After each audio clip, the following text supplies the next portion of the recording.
नमस्ते दोस्त, आप देख रहे हैं हिंदी पोस्ट। हम भारत के चुनावी बांड की सबसे बड़ी कहानी से शुरू करते हैं। तमाम देरी, तमाम कानूनी झंझटों और तमाम राजनीतिक लड़ाइयों के बाद डेटा सामने आ गया है। अब हमारे पास जानकारी का भंडार है कि भारत की राजनीतिक पार्टियों को किसने कितना चंदा दिया, प्रत्येक पार्टी को क्या मिला। यह सारी जानकारी अब सार्वजनिक डोमेन में है। यह चुनावी फंडिंग में पारदर्शिता के लिए एक बड़ी जीत है। साथ ही यह एक चुनौती भी है, क्योंकि हम बहुत सारे डेटा, हजारों प्रविष्टियों के बारे में बात कर रहे हैं। जानता हूं, हमें अलग अलग जगहों से छोटी छोटी सूचनाएं मिल रही हैं। कुछ फर्जी खबरें भी फैल रही हैं और तथ्यों को गलत तरीके से पेश किया जा रहा है। इसलिए आज हमने आपके लिए 10 बड़ी हाइलाइट्स लाने के लिए डेटा संकलित किया है। नंबर 1, कुल खरीदारी डेटा एक विशिष्ट समय अवधि को कवर करता है। अप्रैल 2019 से फरवरी 2024 तक, यानी लगभग 5 साल। इस अवधि में 20,000 से अधिक बांड खरीदे गए, कुछ कंपनियों द्वारा, कुछ व्यक्तियों द्वारा। कुल मिलाकर 1,260 दानदाता थे। 1,12,200 दानदाताओं से अधिक, और उन्होंने 12,000 CR से अधिक भारतीय रुपए में कितना पैसा दिया? यह लगभग 1.5 बिलियन अमेरिकी डॉलर है। शीर्ष 20 दानकर्ता सभी कंपनियां हैं। उन्होंने कुल मिलाकर लगभग 6,000 करोड़ रुपए का दान दिया।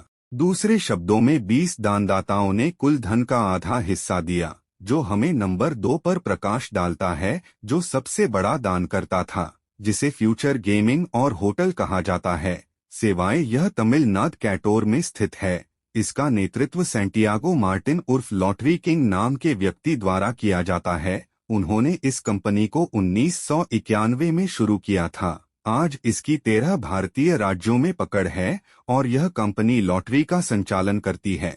मार्टिन के पास एक विशाल नेटवर्क है। खरीदार और विक्रेता अनुमान लगाते हैं कि उसने 1 से अधिक पीओ बांड के माध्यम से कितना दान दिया है, 300 CR रुपए, जो कि 150 मिलियन डॉलर के बराबर है। सूची में दूसरा सबसे बड़ा दाता तीसरे नंबर पर है, मेगा इंजीनियरिंग और इंफ्रास्ट्रक्चर। यह हैदराबाद में स्थित एक गैर सूचीबद्ध कंपनी है जो सुरंग और रेलवे बुनियादी ढांचा बनाती है। आप उनकी कुछ परियोजनाओं को जान सकते हैं, जैसे कश्मीर में जिला सुरंग। और उन्होंने कितना दान किया? 966 करोड़ रुपए या 6 मिलियन डॉलर। अब यह कंपनी भारत की पहली बुलेट ट्रेन में भी शामिल है। वे मुंबई में एक स्टेशन बना रहे हैं। अब हम चौथे नंबर पर प्रकाश डालते हैं। तीसरे सबसे बड़े दानकर्ता एक कंपनी है जिसे क्विक सप्लाई चेन कहा जाता है। गोदामों और भंडारण इकाइयों का निर्माण किया। उन्होंने लगभग 410 CR रुपए दान किए, जो लगभग 50 मिलियन डॉलर है। अब संभावना है कि आपने इन कंपनियों के बारे में नहीं सुना है। उनमें से कोई भी शेयर बाजार में सूचीबद्ध नहीं है, लेकिन शीर्ष 10 में कुछ पारिवारिक परिचित नाम हैं, और वह है 5वें नंबर पर हाईलाइट करें। चौथे सबसे बड़े दानकर्ता के रूप में वेदांता समूह, उन्होंने लगभग 400 करोड़ रुपए दिए। छठे नंबर पर भारती समूह है, वह कंपनी जो एयरटेल की मालिक है। उन्होंने लगभग 224 करोड़ रुपए दान किए। दूसरा परिचित नाम केंटर है, जो कोलकाता में स्थित एक खाद्य कंपनी है। उन्होंने दान दिया। 3 अलग अलग सहायक कंपनियों का उपयोग करते हुए और कुल 670 CR रुपए के वेंटर्स का उपयोग करते हुए भारत इंक के सभी बड़े नाम भी इस सूची में हैं। ITC, महिंद्रा, DLF, PVR, बेरस, बजाज, स्पाइस जेट, इंडिगो, अल्ट्राटेक सीमेंट्स, इन सभी ने चुनावी बांड खरीदे हैं।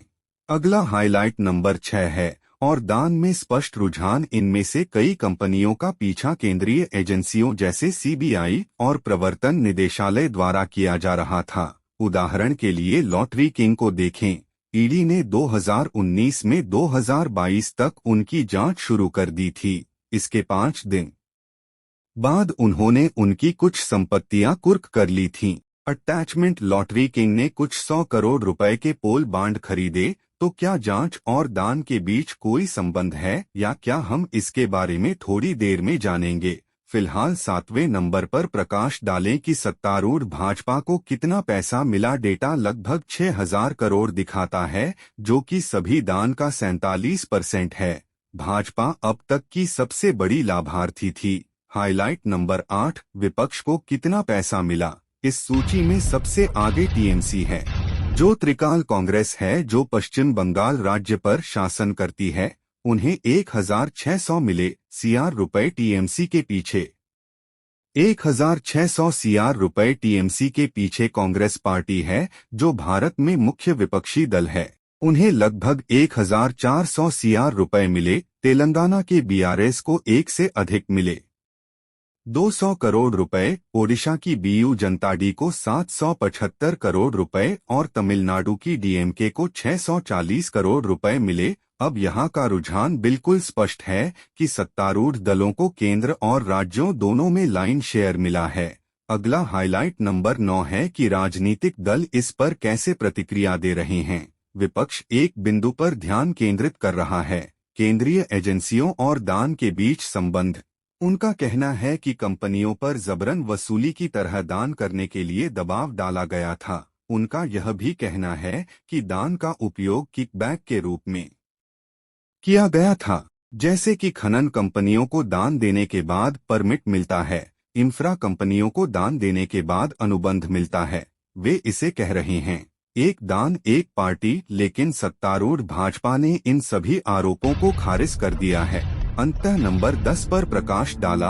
आगे क्या होगा। इन बांडों में एक विशिष्ट पहचान संख्या भी होती है।